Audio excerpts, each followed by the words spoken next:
Почему я водовоз? Потому что без воды ни суды, ни туды.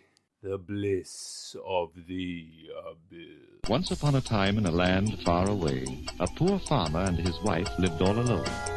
They were very lonesome.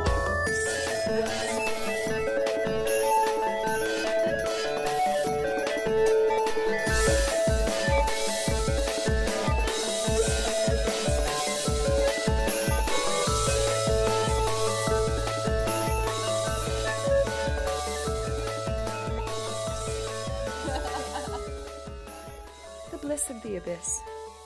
With Robert Newmark Jones. Hear your voice on the side. They're looking for something, I don't know, mine would be cheery, uplifting, kind of, how's it going, guys? You know, that kind of attitude. So they're looking for... It's all one of your characters. Yeah, exactly. So they kind of go and like, this is who we need. And there's no audition process. Maybe there's like a test. Here's the script, read it out, and they want to hear it. But usually it's like, hey, are you free tomorrow, 2 p.m.? Yeah, okay. You get a confirmation a couple hours later. It's like, okay, come for an hour. Right. And it's just that easy. Yeah. It's that chill. I've been looking to break into it. So I'm on one of the websites, and I've got like stuff recorded. I've got reels and demos and stuff like that. Yeah. Doing like different voices and accents and characters and obviously. How many different ones do you do? Is it? I mean, obviously you do natural. For so the like reel, you mean for the reel that we made with? We're already talking shop, aren't we? I should probably introduce you. I'll do like a proper you take your thing time, later to introduce you. But let me just officially say, welcome to the Bliss of the Abyss, Aaron. Thank you. Very nice to have you. I'm really glad to be here. This is an impromptu thing, so I'm really happy. Well, I just thought, why not? We're going to work together on our script and on this short film that we're going to be shooting, and we got lots to talk about with that. But I thought, you know, we don't know each other, really. No, this is like a nice way to get to know each other. Exactly. Really first conversation to have, aside from, like, seeing some religious Jews pray or something like that, you know. Well, that's one of the things I want to get into today is definitely, because anti-Semitism has been in the news, so that'll be an interesting topic. Okay, all right. We can discuss. But before that, I want to hear some of your characters. Some of my characters. You mean on the voice reel? Yeah. Come on, let's hear. I'll play you some of mine if you want. Yeah, I'm not beyond embarrassing myself. Thanks. Don't worry. I mean, the kind of standard character that I have is with my voice like now. It's more like upbeat. It's like, well, don't you think it'll be great that one day you can tell yourself, I did it? Well, there you know, that kind of like, come on, dude, you can do it. Yeah. Don't give up. And that kind of like bright attitude. That's one of them. And then that's most of the things. But then obviously with the video games, it's more like you've got your Russian characters. And the Russian takes it a bit more down, you know, and you're a bit more serious. And, that kind of attitude. I often think about that because I do a Russian thing as well. Do you? I often think it's like, if you're a Russian with like a sunny disposition and a cheery attitude, that doesn't exist. I'm sorry. That does not exist. That is just none out there. I had there's on Facebook some Russian friend. She posted like this question of, does anybody know or know about a book that describes the Russian mentality, the Russian man mentality? Right. And in my mind, I was just like, Jesus Christ, what a question to ask. Yeah. I imagine like massive book of 3,000 pages being thrown at her, and I was just like, Russians aren't simple dispositions. No. They've got such a deep history of just like, life is tough and hard in Moscow, and you know. Yeah, dude. Hard drinking, hard living, hard thinking people. You know how you said earlier about like some English people really like to jump into the water and whatnot? Yeah. So that's kind of that's the one thing when I say I'm Russian, I have to be able to jump into like a Siberian lake frozen after a shot of vodka, because that's that's the image that I have, you know. Otherwise, you are not a man. Yes. Otherwise, who are you? Who are you? What are you doing? What, you can't drink into water? Давай, ну что ты хочешь? Pussy. Yeah, exactly. So that's the other character. So do you speak a bit of Russian as well? Yeah. I can read Cyrillic. I studied in Russia for like 3 months or 4, 5. I can't remember. Can you read what this says? Oh my god! Yeah. Put me on the spot now. Skola sma. What's that other one? It's in the script. Smaya. So it's school something. Yeah. And then that's. I can't actually read it. It's upside down. It's in a clever script. It's like the capitals. I don't know how to say it, but capital letters. So Yeah. Mchat. Is that Mchat. Okay, that's an H. And then this is why funny... so it's weird that this M is actually a T, which I never understood how the hell they came to that. But Szkoła Itua, I can't even read it myself. It's basically it's the Mchat. It's like the school, the artistic school, whatever. Right. Dude, but that's. So wait, you went to Russia? So I studied at what's it called? The Vakhtangov Institute in Moscow. Whoa. Which is fucking immense. Whoa. Because the kids there are just so on it. Wait, is this what was it part of? Like how it was did you... it was like linked to my MMA. Okay. My MMA. He came there to kick some ass. Yeah, don't you know I'm the number one fighter in Russia? You know, your chilled attitude put me off, but now I know I got to keep an eye on you. Don't be fooled. But yeah, no, they taught us. Some of the people that taught us were such characters. Like there was this one who everyone called Father Christmas. He looked older than time. Right, yeah. He smoked the whole time. He only spoke Russian. Right. His mantra was vнимание. That was it, basically. That's all he said. That's pretty much it. I mean, he isn't wrong. He's right, actually. That was the thing. You were like, yeah, you're on it. We had, who else did we have that was good? The dude who trained us in like physical stuff, because they have a very muscular way of working. It's very dynamic, very physical. Like, so we had an ex KGB person training us on our and he'd like find pressure points on you and like work you like a dog. But it was amazing though. You got like much more flexible, much more disciplined. Wait, just to put myself in the context, this is an acting school, right? Yeah. So is it just acting, or is it performing arts, or is it like also... They link it all in there, so they do. But do they also do music or dance, or is it just acting? Yeah, it's everything. It's like training you to be excellent. Right. That's the idea. we want excellence. Yeah, that is Nothing it. More. One of the best things don't be shit. Don't be shit. Yes. What is this? Acting shit. One of my favorite things I remember I think it was Irina taught us. She was like, never go on stage with a cat. It's like, what? She's like, a cat is pure intention. Yeah. Everything it does is pure and real and alive, and it's vнимание all the time, attention, right? And it's like, as soon as there's a cat there, the audience are just going to watch the cat because they just see these humans faking it. It's like, oh, look at them acting. Ugh, gross. And it's like, but look at the cat. Oh, look at the cat. Yeah. Neutral. I think I heard something like that as well, where they said you can't upstage a kid. Like a baby or a young child or a dog or any animal, because they're just instinct. There's nothing that isn't coming out of pure instinct. Exactly. You know? So I completely can relate to that. Yeah. There was this time from school, actually, they sent us to Mchat, which is how I got this. And we spent 7 or 10 days there, just like, you know... Just training. Yeah, just seeing how they do it. And I just remember... Because I was like the only Russian guy, so I was in the position to be able to translate what's going on. And one time we were waiting to get into class, and we could hear this like shouting, like just, you know, complete hoarse shouting of the teacher towards the students, like, how dare you do that? Like, stop thinking about it. And the kid is just like, you know, I only did it because no, this is not what it's supposed to be. Yeah, don't think about anything else. You know, it was just like, and everybody was just like, you know, if you think about British teaching or the schools here, you'd never dare have a teacher, behave towards to you well, like especially that. Not nowadays, right? Yeah. It's like disciplinary hearing like that, suspension. They're gone. They're gone. So in Russia, they don't give a fuck. They do not give a fuck how the student feels, because you're there to learn from these teachers who are the ones who have the knowledge. So if you want to learn, you better accept this person for who he is, otherwise you are fucking out. Yeah. So, feelings and be damned. you know, she was like, poor girl, she was saying like, I just wanted to know, like, see how she walks or how she kind of behaves. Like, do not give a fuck how she walks. You have an intention, and just act that. Just do that intention to the other person. See if you can change his behavior. Right. Don't think about how you're gonna walk up to, you know. And all of us was just like mouth open, just like, what the fuck. Yeah. And I remember later, because we got to mingle with the students. Yeah. And one of the students said, he was on his second year, I think.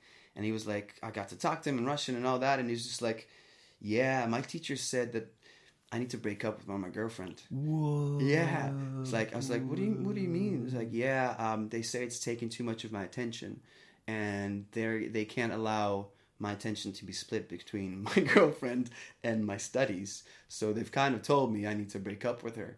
And again, my mind is just like, poof, poof. That kind of idea of excellency. Right. That kind of idea of like unendless commitment to your craft. God. Regardless of, you've come to learn, then fucking learn. Yeah. And it's a bit extreme for me. I mean, are they known for anything else?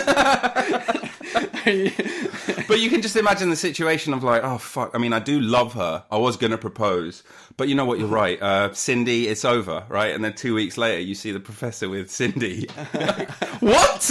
He's like, I have time. Yes. Cindy likes me. I'm no student. You're a student.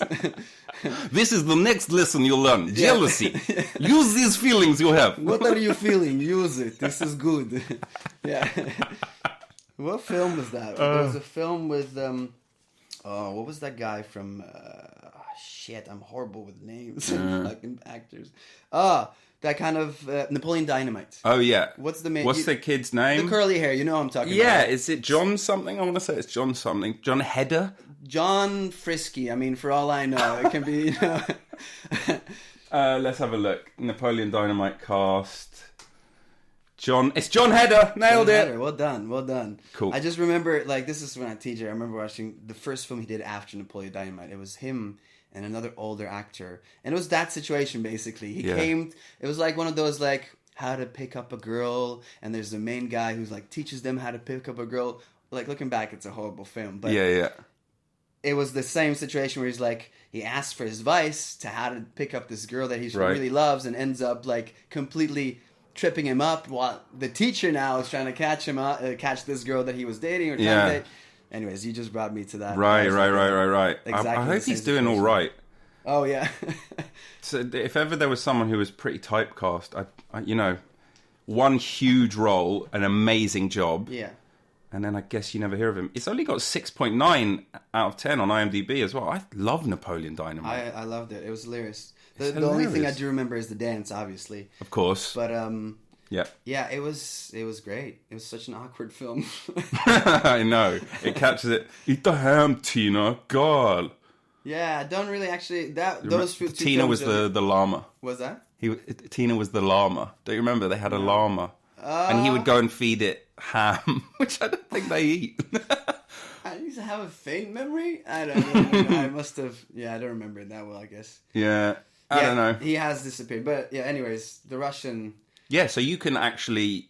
As in, were you born in Russia? You can speak... Are you fluent? No, or I guess I'm fluent to a certain degree. Right. So I can have a very conversational conversation. I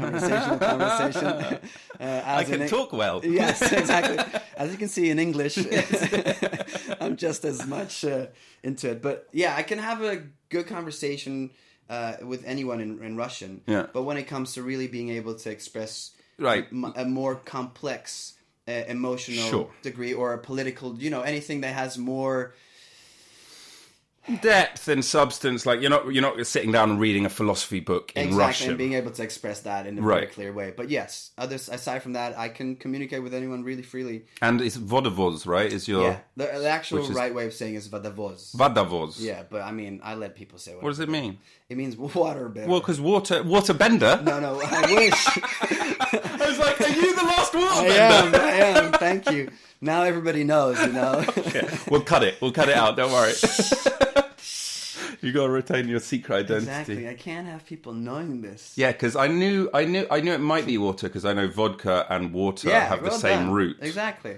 Which is interesting. And vodочка, which was where it comes from. Like a small little... Yeah, exactly. But I'm the water bearer. Vodovoz. Voz is to bear, to have something. Carry. So just imagine, like, back in the old days when they had little... In the shtetl, the Jews, and that they had the one guy with, like, the two buckets on a wooden thing that he has on his shoulders. And I love that image. That my great times a bajillion, whatever. God, this is like past regression therapy. This is you're going back to your peoples. I feel the roots. And I love it. We're a proud water-bearing people. They needed that water bearer. They did. To supply them the water. You're not going to kill the water bearer, are you? No, because otherwise you die yourself. There we go. Although you could be argued to bear water, not the most skillful profession. Hey now. I mean, I'm just saying, if you were to get ill and pass away, anyone else would. I wonder how they made this, how they unionized. Oh, right, how yeah, they able yeah. to, like, you can't do this unless you have to pass, like, some kind of exam. Exactly, If you fill that, that bucket to the rim, Yeah. you can't drop anything. Yeah, actually. exactly. If you drop a bit of it, sorry, not Right. good enough. And it's going to be the one long pole system With the across two both, sides, yeah. with the two sides. Yeah, So yeah. there'll be a balancing skill there that's important. Maximizing the amount you can have, man. Yeah. This is a skill. Dude. Yeah. And you're like, what, 6'8", 300 pounds, full of muscle, so that makes... Exactly.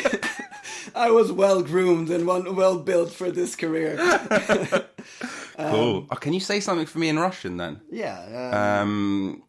Okay. Oh, have you got one ready? Go on. No, I can sing the The anthem? just to show you. Don't, because I'll get up and start. Just to show It's you. my favourite. Just to show you how unionized this was. There is a song for water bearers. Shut up. Listen. Почему я водовоз? Потому что без воды ни суды и ни туды. That's it. Okay. That's what I sing as I take my water As you from take one it. town to another. Right. But what am I saying? Can you translate what I say? Give me one more. Okay. Listen. Почему я водовоз? Потому что без воды ни суды, ни туды. No, I don't know. If I had to take a guess, it's like, I do it every day. There's not a day where I don't do it. I bear the water. greatest time. This is the cheery Please disposition don't kill Russian that me. we were talking about. Actually, now it fits. No, it's basically like, why am I a water bearer? Because without water, ni sude ni tude is like a saying, like there's no here, no there. Right. You won't survive, basically. Yeah. So there we go. So it's a threat to the townspeople, basically. There is no life. There's no... Yes. Yeah, that's the poetic way of looking at it, yeah. We were Definitely. poets. Yeah, Aquavida, man. So that's cool. So there we go. But that's what I like about my last name, I guess. It's a funny little thing. What is your last? You've got a long name. I got lots of names. Yeah. Depending who meets you. Yeah. Which one do you want to know the meaning of? You only get one.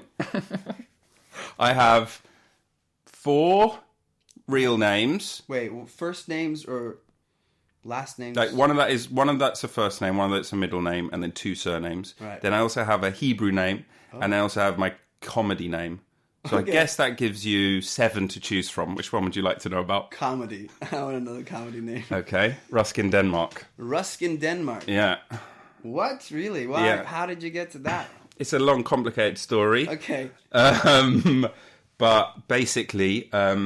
Ruskin Denmark. Ruskin Denmark. You were in Denmark, obviously. No, Oh, although I have been to Denmark. All right. Okay. So here's the thing, right? I'm half Irish, Okay. half Jewish. Okay. And the exact midway point between Israel and Ireland is Sweden, What? which is right next to Norway.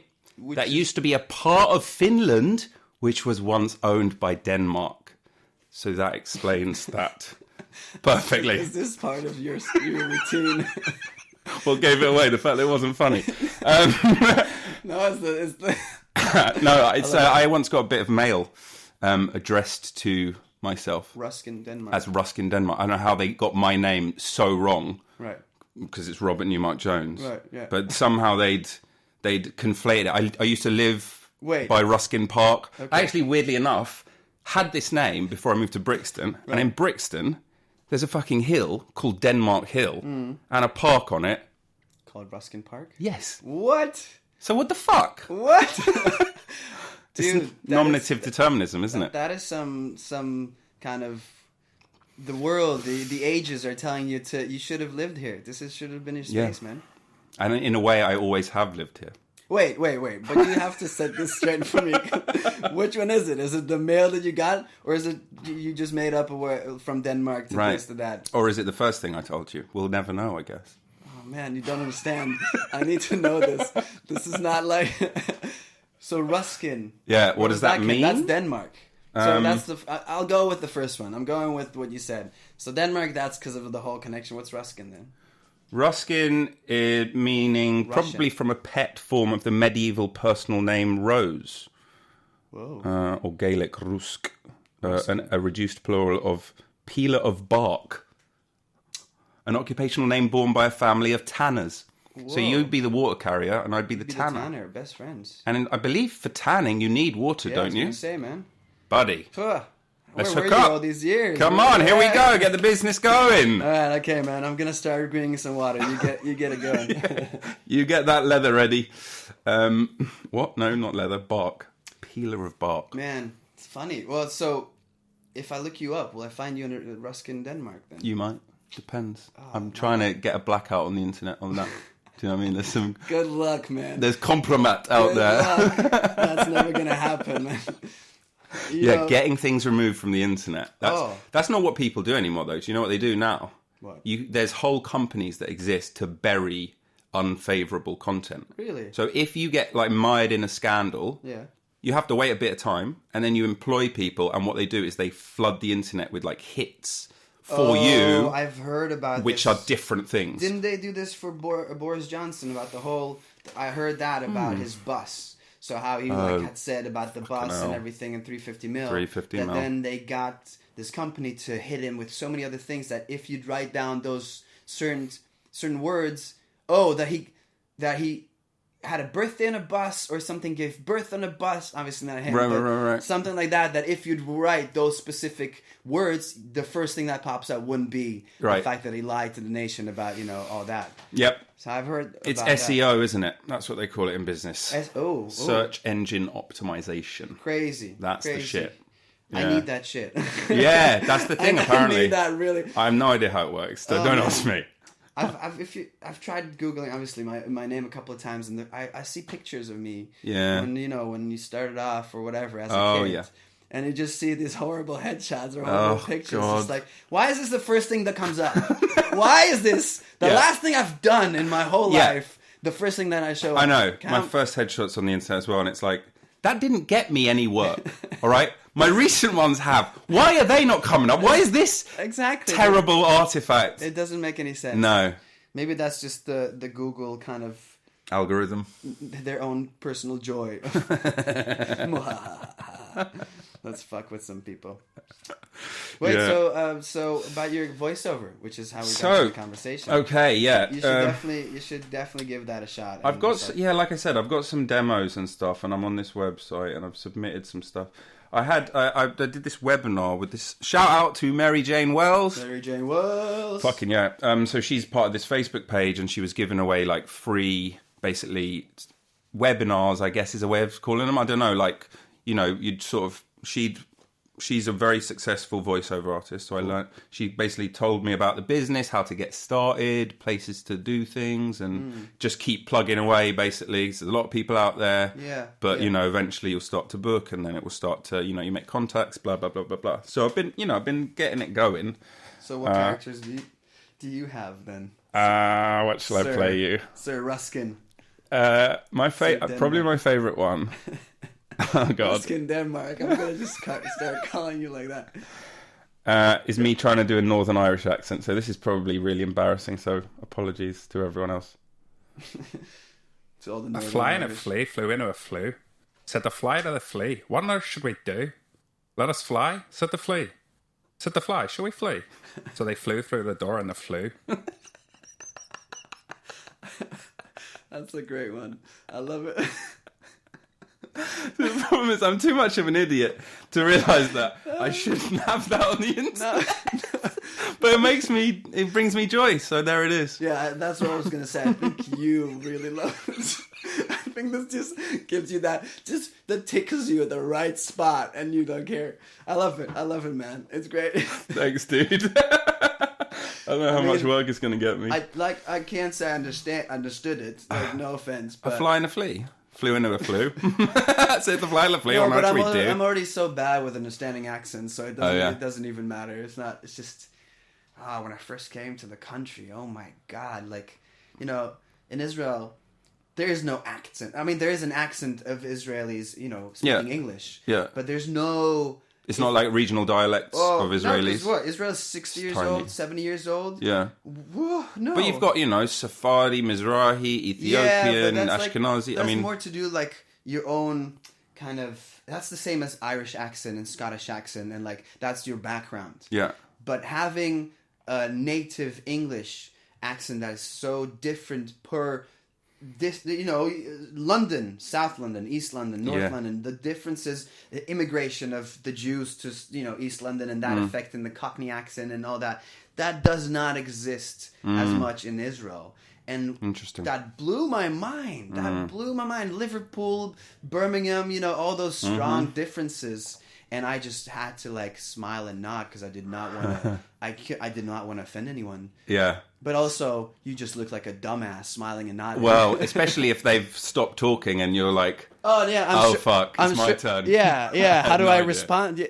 I mean, I actually still, certain English accents I find pretty hard to understand. Like if you've ever heard like a very thick Cornish accent, right, where they've also got like they've got a dialect as well, yeah. So they'll be throwing in their words for things, and I'm like, okay, I don't know what that word is, and I didn't understand the other stuff that I do know the words of. Yeah. And I get that way with sometimes like a Geordie, a very thick Newcastle accent, right? Which I can't really do either, which always annoyed me. Which is on your reel, right? Which is on my reel, yeah, that's right. A fly and a flea, but I never flew. But speaking about Israel and Judaism and stuff, what is your take on all of the anti-Semitic stuff that's been in the news lately? It seems like it was there was a lot of it, right, in this country. I don't know how long you've been in the UK, but under Labour with Jeremy Corbyn, obviously it seemed like a scandal a minute with him not dealing with it. And that stuff seemed to be fixed by him leaving and the report, and now there've been payouts and stuff, compensation. That seems like it's moving in the right direction. The compensation, what do you mean? What for the whistleblowers? There were these whistleblowers that had said that this behaviour was happening within the Labour Party. Yeah, and they were basically shut up under the previous administration, told to go away, expelled from the party, forced out of the party, whatever. Wow. So they've acknowledged it and given pay for this behaviour. Yeah. Wow. So a step in the right direction from quite a few years of things getting progressively worse for Jews in Labour and being forced out. And I'm not going to go into it because it's kind of a bit old history now. Yeah. And I'm not like an expert on it or anything. Look, Ruskin, I really don't have... But the latest stuff it seems to be hitting the news again because there's been quite a few prominent artists. The latest one has been Wiley. I don't know if you saw any of his tweets. I've read like a little bit about it. I didn't see the tweets themselves. But... I went down the rabbit hole on it because it was nuts, dude. I mean, it was like... Now he's been permanently suspended from Twitter, but I don't spend that much time on social media, but when something like takes my attention and it's like a rabbit hole, I might go all the way to the bottom of the rabbit hole and find the fucking rabbit and kill it. Okay. And he had, I don't know, maybe 200 tweets in the space of like a day or two. Wow. Just being like full of, wow, horrible, but like weird shit. And he tried to come out and go, actually, it wasn't about all Jews, it was just about my manager. Yeah, that's what I heard. Yeah. And that, well, without having read the the tweets, to me it sounded like, okay, maybe this was like a beef that he just, generalized and decided because he was so angry, he decided to generalize it to all Jews because whatever. Not that excuses it in any way, obviously. But I kind of like, okay, let's give him the benefit of the doubt. Yeah, I think I would have given him the benefit of the doubt as well if I hadn't have gone down the rabbit hole. Yeah, that's what I mean. Like I didn't read all. That's those the thing. Taking your word for it, because obviously sometimes people can phrase things poorly, and you might say one thing and it gets amplified and distorted, and then people start to misquote you and stuff like that. But when you go on a tweet storm, and it's like, well, he compared them to the KKK. He said, like, slippery people, don't try, money, all the canards coming up and up and up again. All of those stereotypes coming up. And I'm just thinking, if it has just come from this one manager who he's had a beef with, how bad was that beef that he's, like, now disparaged an entire race? Right.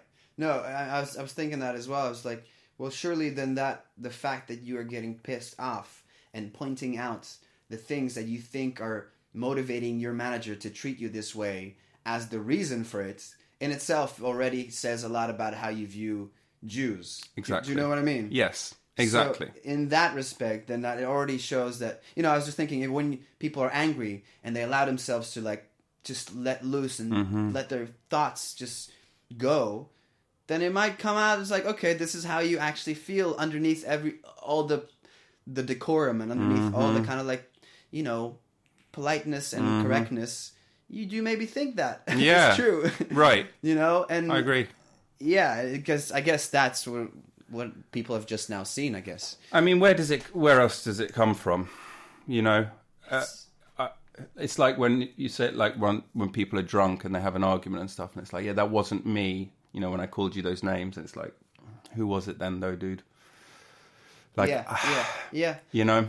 It's interesting. I mean, the question of anti-Semitism, for me specifically, because I've noticed and heard a lot about it from my Jewish friends, and recently with the 24-hour Twitter blackout or whatever it was that people had been doing, I just don't really... I don't know. Maybe it's because I've been to so many different countries as a kid, and I've traveled a lot, and I don't really feel personally very rooted in one spot necessarily, or connected to one specific kind of persona, so to speak. Not persona, but just like a very Jewish story, you could argue. Right? Yeah, completely. But look, we're doing the short play about a religious part of Judaism, and I was never even connected to that. I'm Jewish by culture. I'm Jewish by tradition. Right. I'm not Jewish by faith or by following the law. Right. So even that wasn't something that I can say, I feel Jewish. Like, I don't. My dad feels it. My dad is like, no, you need a Jewish wife, and you need to have Jewish kids, and you need, like, it's important for him. I really don't see it that way. So in that sense, I never attribute myself as like, I'm Jewish, Right. I'm a person. We all are. I have this background story of this, and, I am Jewish, but it's not like I'm Jewish. Right. It's not forefront of your personality. Exactly. It's not the thing you open with. Exactly. It's more of a punchline of being circumcised more than anything, That's a good one. But so that's why I feel like I'm a bit disconnected from this. And personally, I never have felt any anti-Semitic action to have in person. Oh, right, yeah. Like, my friends have told me that, specific friend that I have in mind, he's gone to an audition, and they've asked him, oh, where are you from? And he said, Israel. And they're like, all right, you can go. Without doing the audition. That's ugly. That is very ugly. And that, for somebody for anyone to experience, that would be a shock. Yeah. But I have never experienced something like that. Yeah. And I find it very hard. I try and be very open, but I also have never experienced it, so I don't really know how to... I find it hard to relate to that. Right. You don't have sort of a slot that you can put it inside of you that mirrors it. Yeah. I mean, I've never been beaten up for being Jewish, but I've been threatened for it, and I've definitely had people say various things to me at different points. Yeah. Really? So I'm quite anti-Semitic. It definitely still exists. Yeah, oh no. In quite a strong way. It definitely still exists. A lot of it just as like an undercurrent. Like I had a plumber recently who just started to make anti-Semitic comments to me. What? After he found out I was Jewish as well. This is like... You think this was the right person to say it to? Finally I have an audience. I can say things. Yeah, because he thought he probably hasn't run into any. There's so few of us out there. He's like, finally, this, and this. Do you know what I mean? Within 2 seconds, he's calling me a Jesus killer, and I'm like, for fuck's sake. Oh, actually, I love that kind of thing. I had a manager at work, and she's super Christian and super devout. And at one point, she was just like, "Well, you guys have killed Jesus, right?" And she used to bust my balls all the time. Right. She used to bust my ball all the time. So that was her attitude. And if you can't deal with it, well, then tough for you. And it's like, even when I'd get pissed off because I think like that's a bit rude, she'd be like, "Well, you're her problem." So I was like, "Okay, I know you now." Right. And I was like, she said, you killed Jesus, right?" I was like, "Yeah, I know it." Lean in. I leaned in all the way. I was like, "Yeah, but he deserved it, though, didn't he?" Yeah, he was chatting a lot of shit. Yeah, Let's he be was real. Just starting to rile shit up. So we fucking thought, as well, we just shut him up. And she got so pissed off. She got so annoyed. She's like, there we go. "I'm gonna." You're like, she just couldn't say, because I could see her bubbling and her like vein in the middle. Just like, "You can't say that." She just like, "I'm gonna report you." It's like, All right, fine. So that's funny to me because that. You opened it. You were the one who said, Exactly. like, you brought it up. You know, you killed Jesus. Yeah, I know. And she's instigated this, like, she's your manager, right? So the way she runs it, that's the culture of that company is going to be similar, right? Yeah. So if she's got this ball-busting kind of character, then people are going to bust each other's balls. Exactly. That's what's going to happen. That was exactly my thought. But then as soon as you start to bust her balls, she's like, oh, whoa, no-go area, get you fired. So it exposes the hypocrisy for me. Yeah, completely. But I loved it. I think Yeah. that's a situation you can, like, really enjoy it. Yeah, definitely. But I'm sorry to hear about that plumber. That's annoying. It was annoying, yeah. I mean, he was an idiot anyway, so I didn't feel threatened or anything. It's just, and he wasn't even doing it in like a funny way. So, like, again, if it was like a busting a ball thing, I can take it out as well as I can dish it. But if you're just going to be honestly anti-Semitic to me, it's like, well, then you're just a prejudiced person who is currently underneath my sink trying to fix my taps. So, what do I do with that? Dude, I'm just such a rich Jewish man. Well, in yeah. my, like, Brixton flat, whatever. And, I've come to fix it because, To control the media. Yeah. I know, man. I know it's out there. I know it's a fact that it's out there. It's not even believing. It's a fact, and I see it. And I hear it a lot, but I just have never... I mean, I've tried once to walk around with the Star of David. Yeah. For a half a year, just to see outside on purpose.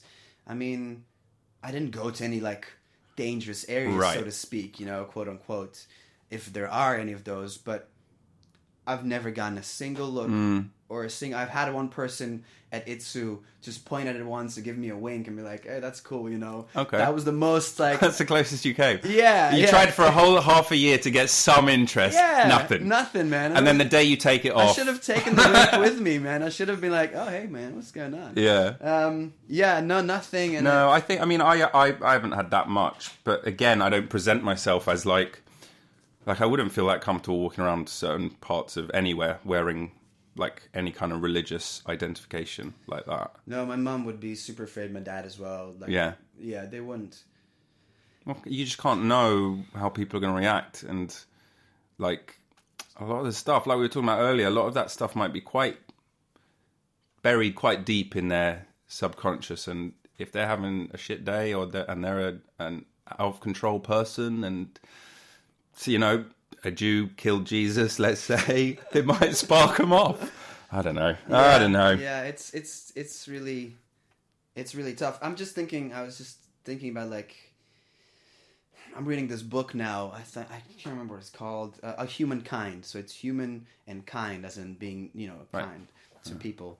And it brings up the question of are human beings born and innately like bad and devious and selfish and only care for their own kind of interests? Yeah. Or are they actually very generous and good and kind? Where does it come from, and what are we actually, as creatures?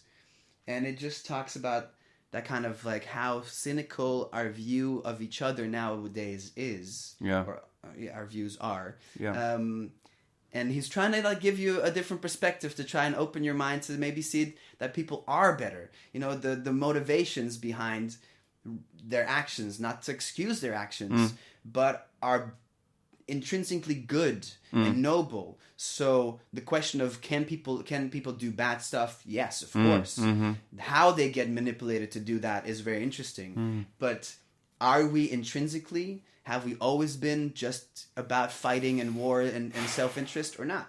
And it got to this point where, the other person, how we see each other, how we get used, how we notice in news only the bad things. And the more we just hear the bad things, because they're the ones that get attention. They're the ones that people sell, just media, sell their stuff. So that's the things that are going to get people's attention. And that's what you get in your mind. And then you assume more people are like this. So if more people are like this, then surely all people are like this. And it's just like, not that you necessarily have to believe that everyone, you can be open-minded, but it does seep in, I believe. And, I find it hard, but let's say this kind of feeling of like everybody's anti-Semitic or okay, yes, but maybe not. You know, that I maybe it's naive of me to see it this way.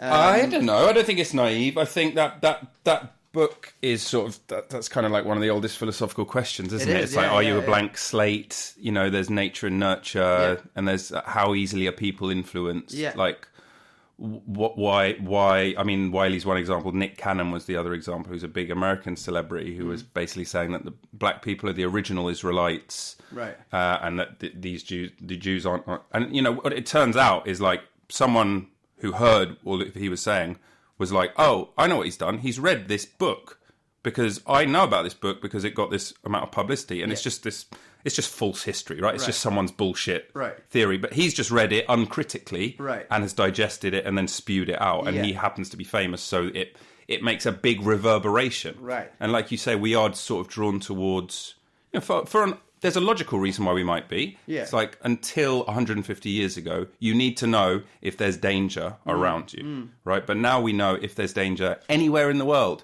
So like if a certain part of Syria is on fire, we might know about it. If there's people being massacred in Western China, we might know about it. Whereas in a way, we don't need to for our day to day. Not like, really, no. Not really. So actually it adds extra pressure, anxiety, fear. Yeah. Whereas I mean, have you ever seen the film 3 Identical Strangers? No. I cannot recommend this enough to everybody. 3 Identical Strangers. Yeah, so without wanting to give it away, there's triplets who are separated at birth. Oh, yes. And they grow up in very... Yes, it's an amazing documentary. I've not seen it, but I've heard of it. I couldn't recommend it highly enough, honestly. It's extraordinary. I don't want to say too much about it because a lot of the reason they're separated and a lot of the way they're brought up is very interesting. Right.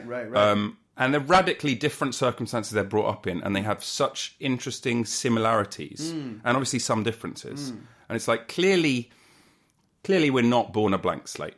There are certain, like, why does a dog sniff another dog's arse? Right. It's like, it just does. Yeah. Like, you can have a puppy, which has never been socialised with other dogs, taken away from its mum very early. As soon as it sees other dogs, it's going to... It just does. Like, there's certain things that we are hardwired... Evolutionarily speaking, yes, it was just something that you would do. Right. Yeah. And I think it's much safer, isn't it, to talk about animals in this way, because as soon as you start to talk about humans in this way, even though we are just animals, people, like, think that you're passing a judgment or saying that we aren't flexible, can't change, like you're born evil. I don't believe any of that stuff. No. But there are certain inclinations that I think definitely we're born with, like reward pathways. Like I learned something recently, like human beings very early on, when your brain is still, your skull is still hardening, so very young, their eyesight is fixed. So it's beyond a certain, it's like a range, a fine bandwidth. So they can't see any closer or any further away than that. Yeah. And that just happens to be the exact distance of, if you're suckling at your mother's breast, that's eye contact. Yeah. Oh, eye contact. Yes. Wow. And that passes the oxytocin back and forth, and you form this bond. And like it's like that's like wired into the system. Wow. So like even if that was the only thing we knew about human beings, you would already have to say it was not a blank slate.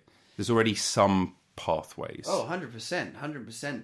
But so what I like about this book is that it shows you, it gives you all these like preconceived ideas that we have about a society, about, for example, a very popular one is you can see a lot of like films about apocalyptic films and how society reacts to that. And always the response is going to be, we turn on each other. Right. We start defending our own property ourselves. We don't trust anyone. It's like every man for himself. Mm-hmm. Where actually, most of the proof and most of like the evidence shows that in situations like that, in critical situations like, apocalyptic, so to speak, people tend to do the opposite. They club together, they pool their resources, they share skills. Exactly. They're there to help and there to support. And, just from my experience with the whole coronavirus, I tried to join a volunteering group and there was no spot to I had the same experience, They were like, not only we're full, but there's a huge waiting list. Exactly.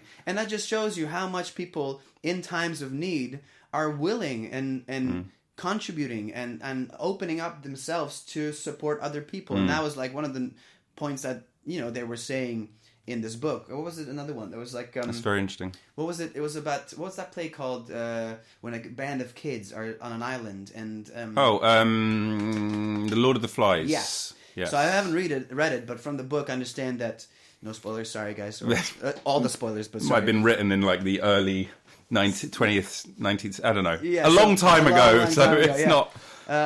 So if you haven't read it, like me, it's Yeah. okay.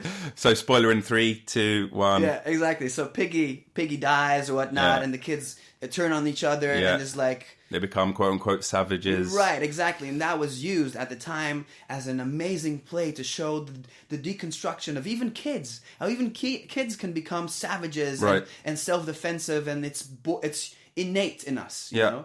Whereas actually, he found a real example. What do you mean? A real example where 7 kids were stuck, were abandoned. They decided to go on like English. I don't remember all the details, but they get stuck on an island for a year. English schoolboys? Yes. No way. Yeah. And they got stuck on an island, or not English schoolboys, but like they were. I think it had to do something with the English Empire, so they were. They learn English from that kind of. Oh, so Commonwealth, so like Yes. maybe Australia or. I'm like I said, I'm shit with names and memory, but Right. but the story was they got like a year on this island by themselves until they were found, and then they just got along. They knew how to solve their differences and their issues that obviously came up, and but they've lived there that's not the word. In harmoniously. harmony, harmoniously for a year. Wow. And he was using it, and obviously he went more in depth that I can remember. That's fascinating. To show how it's completely the opposite of how people think would react. The real life Lord of the Flies. What happened when 6 boys were shipwrecked for 15 months? Marooned on an island in 1965. It turned out very differently from William Golding's bestseller. There we go. How freaking interesting that is. Yeah, it's great. So he finds instances where we assume the worst of each other, and then shows you how actually, if you look at it from a different perspective, or actually more than that, not just look at a different perspective, he shows you evidence that it actually isn't what it seems to be. And then you kind of like, okay, you know what? Let's give ourselves a bit of a break. Right.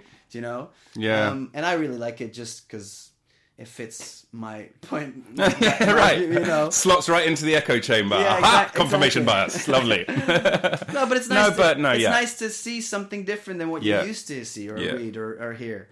So read it. It's that fascinating. sounds. I mean, already that story is amazing. The fact that happens. I mean, that's great. Does it say where they're from? Because I can't remember. Peter was the youngest son of Arthur Warner, one of the richest, powerful men in Australia. It looks like. Is there footage? I mean, it's a whole long article. The boys, they had been students at a boarding school in Tonga, in the Tongan capital. I don't know how to pronounce that. Boarding school to me is like England. Oh my That's god! Right? Yeah, no, of course. They were at a strict Catholic boarding school in Nkulu Alofa. Sorry if that's pronounced wrong. The oldest was 16, the youngest 13. But they had one thing in common. They were bored witless. So they came up with a plan to escape to Fiji, some 500 miles away. Yeah, they're crazy. They just build a raft or something like that and decide, let's go. And they didn't even pack enough because they thought they were going to have enough time to go, to the island and back. So right. They didn't pack food. They didn't do like anything. But I imagine they're like, 15? So obviously that's what you think. Yeah. Fuck this boarding school. Let's go for an adventure. Yeah. And I think they get one. They hit a storm and then they ended up getting beached at this island, and 15 months. Wow. 15 months. And, if you'd believe Lord of the Flies, you'd imagine Piggy is dead. Yeah. Whoever Piggy is between them, Oh, man. It's a good book. I mean, it started off as a book. It wasn't a play to begin with then. I believe it started life as a novel, yeah. Right. It definitely is a bit damning of human nature. Yeah. But, if you read it as... rather than as a morality tale, as just a novel, with a plot. Yeah. Then it's very well constructed, and there's heartbreaking moments, there's amazing moments. So it's well written like that. Well, isn't it interesting then, if you're saying all this, how easily and quickly the society or the audience adapted that as a true representation of human nature, as opposed to what it is, a fictional novel. That has truth and maybe in the way people connected and I don't know, I'm imagining because I haven't read it, betrayal or, you know, that kind of stuff. But then to go that an extra step and decide this is how a true representation of what we would be like if we were, you know, in their situation is pretty cynical. It is cynical. Don't you think? Yes, it is. I mean, it's like, you know, we're evolved from chimps, right? We share like 98% or whatever our DNA. Also bonobos. But that's what I was going to say. Yeah. So like, chimps are quite warlike. They go to war with each other. But what do bonobos do? They just fuck. So that's instead. Yeah, exactly. So like, we're both of those things. Yeah. We're definitely both of those things. Yeah, he writes about that as well, and how similar we are to the bonobos or bonobos or however you say their name. Then to the chimps or the gorillas, I think we are also very similar to. Yeah. What else does it say about the bonobos? They're also a matriarchal society as opposed to chimps, which are patriarchal. Yes. So like they were saying that if, or he wrote that if a male bonobo was being too aggressive, they'll bite his dick off. They'll bite. You know, the females will get together and they'll fight. They'll defend themselves and bite your dick off if you're too fucking aggressive. And the guys who get the most sex are the ones that are caring or playful or like engaging, that kind of thing, you know. And that's also part of it. It's so interesting. I'll give it a read. Humankind. Let me just check the time. There was something I wanted to discuss with you. Sure. We're at 5 minutes to an hour, so cool. That went quick. Time flies, doesn't it? It's fun. But yeah, so we'll wrap it up in a minute. But I wanted to talk to you what your thoughts are on this. I just read this article the other day. It's called "Swabs, Masks, Action." Filmmakers are going to extraordinary lengths to protect cast and crew during COVID-19. So we're about to be on a film shoot ourselves, aren't we? It's quite a small one, but there'll still be, you know, I assume so. Yeah. A fair amount of people. Yeah.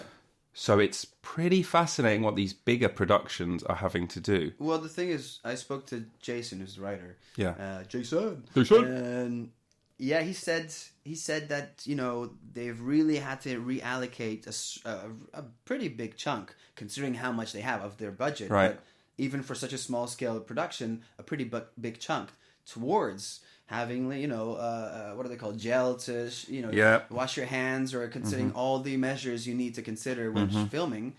So I can only imagine in a much bigger production, you know, it's going to be crazy. Listen to some of this. So this is, he's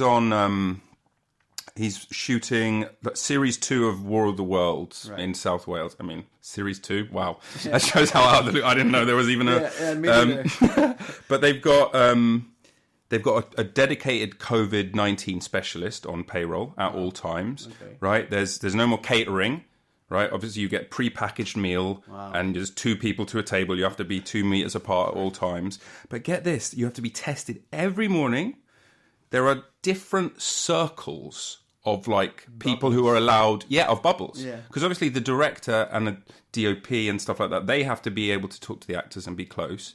But like if you work in props, you don't have to. You don't. Yeah. So you have like a different color armband for how which bubbles you can interact with. This. Yeah, it's crazy. It's crazy, isn't it? But but what can you do? I mean, he says at one point, he says, the main philosophy behind how we operate is essentially you've got to protect the cast, Clark explains. Ultimately, the crew are replaceable, including to an extent the director, but the lead cast are not. So you've got to prioritise safeguarding those personnel who, if they went down ill, would cause the whole thing to collapse. Oh, I see. Okay. So for me, when I read it, it's a fascinating story, and there's lots about how they do it and all the cleaning and everything. For me, it kind of made me feel a bit uncomfortable because... Okay. I don't know. I'm going to try and unpack it with you now. Tell me what you feel. That's why I brought you on. Let me bear some water with you for a second and work it out. I think because you must have been on sets where you're like lower down the totem pole. Yes. And pre-COVID, there's a definite hierarchy, but there's also like an idea of like, if we're all actors, then we're all actors. Like obviously people get their own trailer and stuff like that, but there was a bit of sort of camaraderie, and, you know, people don't have masks on. So, you know, you can share a laugh with people and, you know, things happen on set and maybe that's fun. Yeah. And this seems like to have taken the bad aspects of like, but don't interact with the main cast. Or I remember this is a heartbreaking little story, I'll tell you. I worked on an advert where I was one of the principals, and it was quite a big crowd scene. And there was this supporting artist, they call them in the business, for those not in the business, extras, who we'd broken for a meal, and some of the actors were sat eating, and he like came and sat with us and started to talk with us, being a bit annoying, you know, being a bit like, so how do you get this job kind of thing, and you're like, how do you think, buddy? Same way everyone ever gets everything.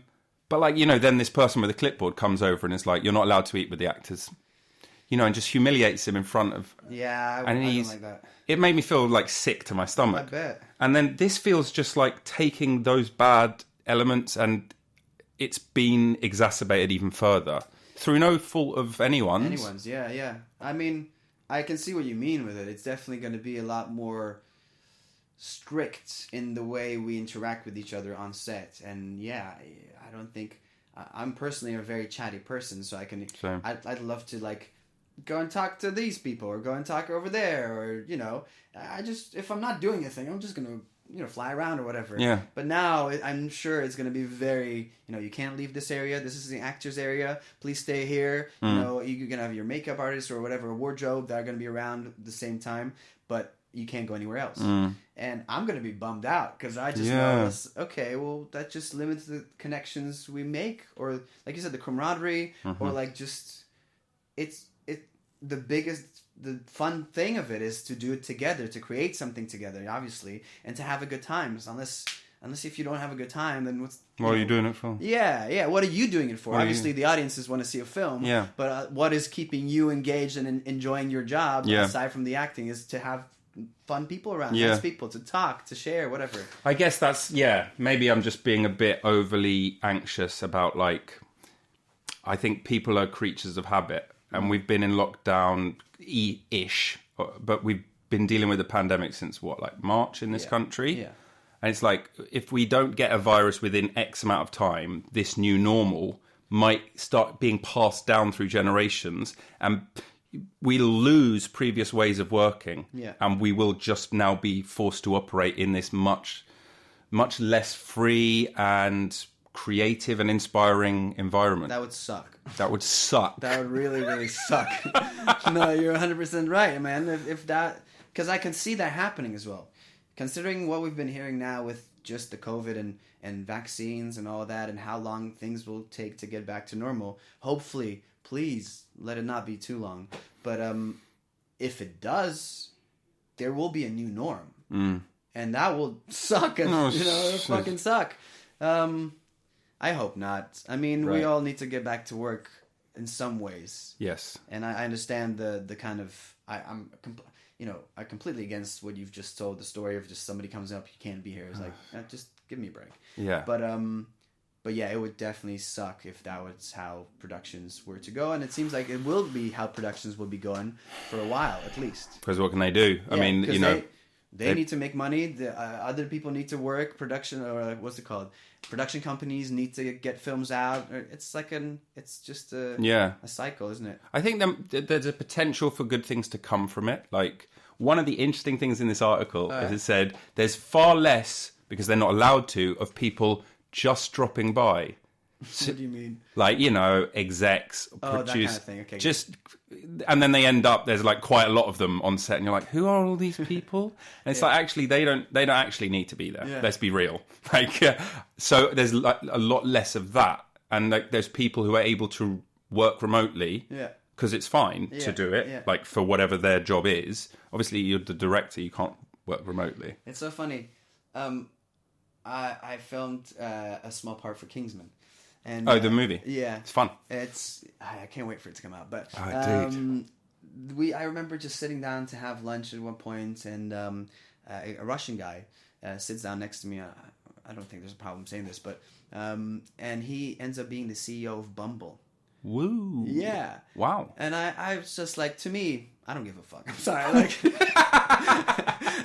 I mean, yeah, I agree with you also. No, but I mean, yes, Bumble CEO, like it's one of the biggest companies and all that, but it goes over my head, that kind of stuff. Yeah. Like, but now that we're talking about it, we spoke a bit, and I was like, oh, what are you doing here? Yeah. You were the CEO of Bumble, you've created all these apps, you've got so much money. And he's like in a costume, and he's a general in one of the scenes. And so he knows Matthew Vaughn from somewhere, and he said, "Come and do you want to be a part?" So I'm just connecting that to drop-ins. Like people who aren't necessarily needed to be doing a part, and I guess it's like something in between. It's for the fun of it. Why not? Right. You got the director; he can offer you a part in the movie. Why not? Why not? But I guess that connection of like just people who say, "Yeah, fine, I'll be something." Yeah, there won't be as many CEOs coming to be Russian generals in a movie. Not as many tech CEOs. Yeah, exactly. That's an interesting story. Well, dude, I mean, I look forward to seeing you in Kingsman. Oh, man, me too. Who did you film your scene with? If you're able to say, I'll cut out anything if you're not. I don't think there's going to be a problem, but with Ray Fiennes. Oh, cool. And Reese Ifan. Oh, nice. Dick... no, oh, God, I don't remember his name. Please look it up for a second. Otherwise, I'm just going to feel like a badass. No, yeah, absolutely. And not the good kind of badass, but... Kingsman 2? No, the third one. Is it 3? I'm out of the loop. Dick Harrison? Harris Dickinson. Oh, right, okay. See, that would be why. I've got spoonerism. So yeah, exactly. Harris Dickinson. Wow. And yeah, that's the three guys that... But, man, I had such a great experience. It was just... This is the first time I've been on such a massive... I mean, that's... massive... huge. That's... production. Sets don't get bigger than massive Hollywood studio. No, not... I mean, that was my first time, and my role is pretty... It's pretty small, but it's like connected to the story. Nice. So I'm just like, whew, thank God. Yeah. They're not gonna cut me out. But yeah, it was a great experience, and it was opposite. Like, I had just like one scene that I talked to Ray Fiennes, and Was he great?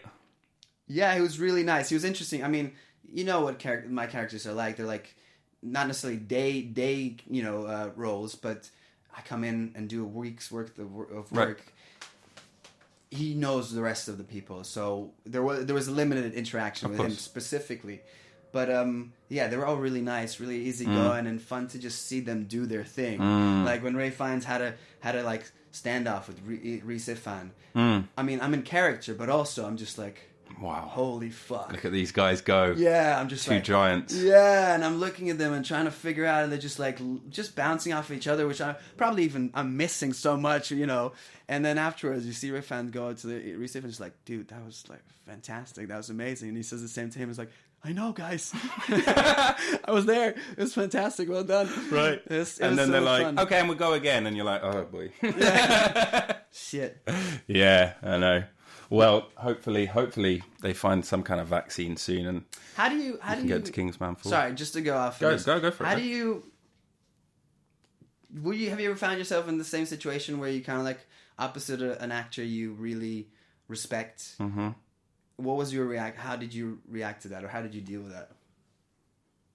So, is the question working with them or socializing? No, working with them, or personally. I mean, like socializing. Fine, each one has their own kind of who they are during filming and stuff like that, and how they interact. But like, did you find yourself letting the nerves get to you, or did you just manage to separate that and do the scene and like be professional about it, so to speak? I'm quite good at dealing with nerves. It's never been a big problem for me. Like, I've never had stage fright or anxiety for an audition or anything like that. That's great. Quite good at dealing with that. That's great. So I'm not sure. The thing I think I've learned from watching other people fuck up. Right. Like I did this one job. I'm not sure if I'm able to talk about who it was, but one of the smaller parts, the actor was like asking the lead like a bunch of questions the whole time about like some of his other work, right? And you could see he was just a bit like I'm at work, I want to work. Yeah. I'm not giving you an interview. Yeah. Do you know what I mean? Yeah. So I think for my thing is if I've done the work on the character and I'm able to bring that to the job, then I'm not going to get nervous about it. Right. But if I come in and I'm like, I didn't have time to prepare, or I don't know what's happening, or there's been last minute changes, that's when I might start to get uneasy. Right. And fair. Stuff. Yeah. I think that's fair enough. I mean, that's definitely. Yeah, I think that's the best advice I think you can give any kind of, if you were to like speak to a new grad or something like that, you know. So I'll give you 2 examples, right? Okay. One's funnier than the other. Okay. Which one do you want to hear first? I want the less funnier first. Okay, so I worked with Nicky Henson. Okay. Who have you ever seen Fawlty Towers? Nicky Henson, shout out. R.I.P. I have seen an episode. Which one? With the door, or that was supposed to be there, or was not there, and I don't remember the details, but it wouldn't open all the way, or it was not supposed to be where it's supposed to Hilarious. be. Something like that. Okay, yeah. It's a classic farce sort of, people coming in and out of doors. So he was in the episode where he's like the sexy guy with the medallion, and he's like, he's staying in someone's room, but he's not allowed to. So there's a lot of door stuff as well. And like, it's such a funny episode. And I've seen it a bunch of times, and since being very little, and now I'm getting to work with him, and he's directing me and stuff. Wow. And so I just want to talk about that to him straight away. And I'm like, I'm not going to blurt out. Was your example earlier that you were saying that? No. Oh, how did you guess? But eventually, in the course of time, there was a moment where he brought it up. We were in the pub having a drink. Yeah.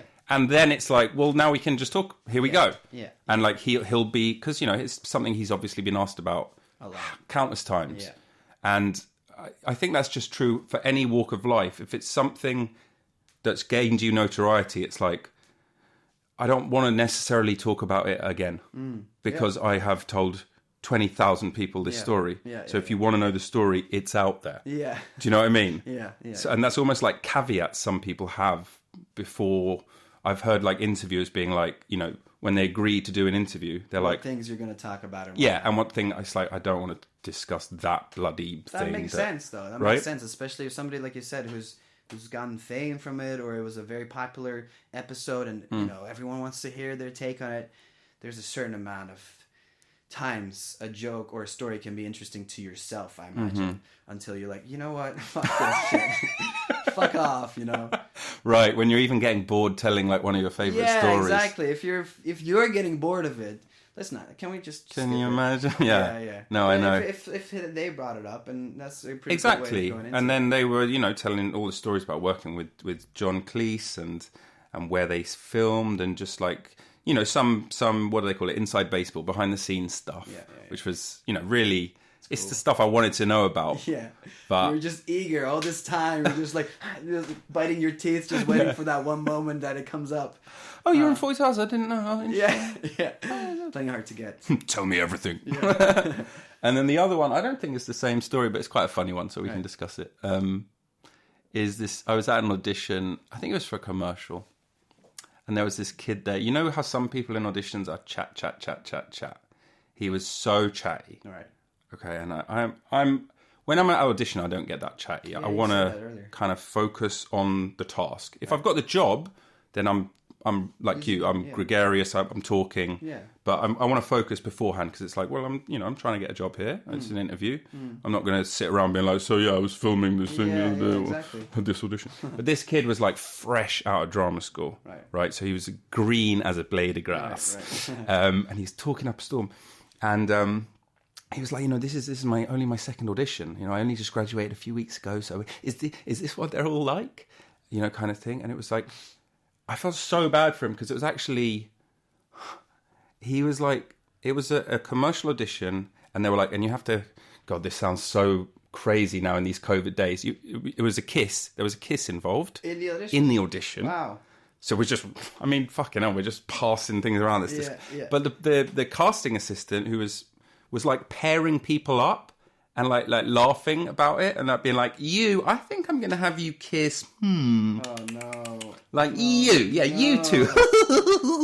Getting in high school. Ugh, it was gross. And you can see this kid's eyes just like the more it happened was like, is this what the industry's like? No. Is this what my life's gonna be? Am I just gonna be paired off with random people? And I was like, maybe if you weren't chatting so much, she'd have given you a nicer pairing. Yeah. I don't know. But commercials are just ridiculous. I've actually seen a girl come out crying from a commercial, and my heart broke because they can be really just soulless. And have you got a good? We'll end on this. Have you got like a good story about a casting, a nightmare casting? I can give you a nightmare casting. You can give me a dream one, whatever one. No I pressure. don't mind. The reason I was questioning you about it to begin with, because I was curious how you react to kind of like to being in front of a person, because I'm the kid who does not do well with like I let things get to me sometimes. I get excited easily, and there's some things that, like I said, I don't give a fuck and fine, but certain things I just get really nervous or excited about. Sure. And I just remember specifically for this the Kingsman, and that first take of me doing it opposite Ralph Fiennes, and I just I didn't think much about it to begin with, but the more time I was on set and seeing him just doing thing, it's just like, wow, okay, this is Ralph Fiennes, and he's a big, I've seen films I love that he did. Mm-hmm. I've seen like White Crow recently, which he directed and spoke Russian in, and just like he's a very talented and admirable man, and I was like, okay, this is my scene. I better not fuck it up, And so it's like action and everything happens. He comes into a massive ballroom, and I was like, excuse me, I need to talk to him. And I come over, cameras zoom in slowly. He comes near me, and my first couple lines, I just forget it. I just black out. I just stare at him. Oh, sorry, guys. And I cut it out of my own. I was like, sorry, guys. I completely forgot it. Nobody moves. And I'm just like, uh-oh. And I look at Ray. Am I dreaming? Yeah, I look at Ray Fine, and he just gives me the eye of like, continue. Oh, and I was like, okay, Aaron, get it fucking together. And I was like,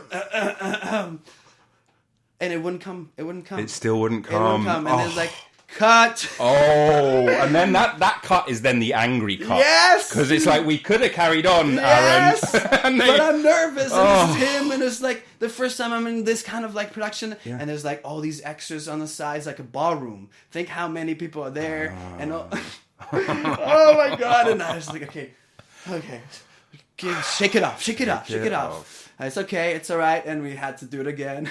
No. And then it came back, and we did the second take, and I was there, and it's fine. It was, thank you. But just that's just the human reaction that I had, because it was just like, it's not even that I didn't know what I was doing. It's just like, it gets to you sometimes. That kind of excitement and getting in the moment and seeing this person you admire for so long, and it's like, okay, well, I've learned a lesson. Yeah. I will be concentrating a lot more. Right. For future kind of situations like this. Vнимание, right? Vнимание, there we go. Vнимание. What a nice way to bring it back to that. There we go. It's been an absolute joy having you here. I've had an absolute blast. Me too, dude. So, welcome back anytime. Open invitation. Thank you. Ladies and gentlemen, give it up for Aaron Vodovoz! Thank you. Cool. All right. Sick. Nice. We got it, dude. We did an hour 17. What?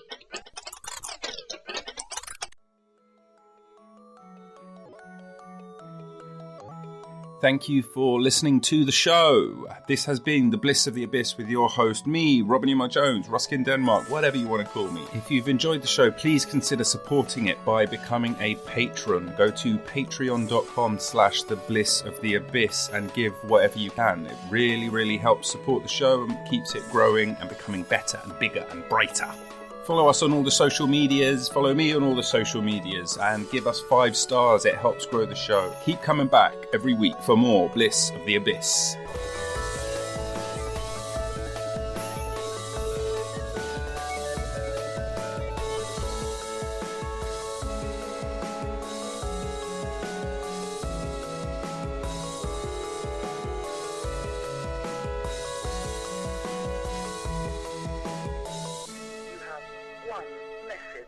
Message 1. Hey, Nose, it's me. She's calling to see if maybe you're in now, but I guess not, so I guess I will talk to you tomorrow. Have a good night. you then. Bye.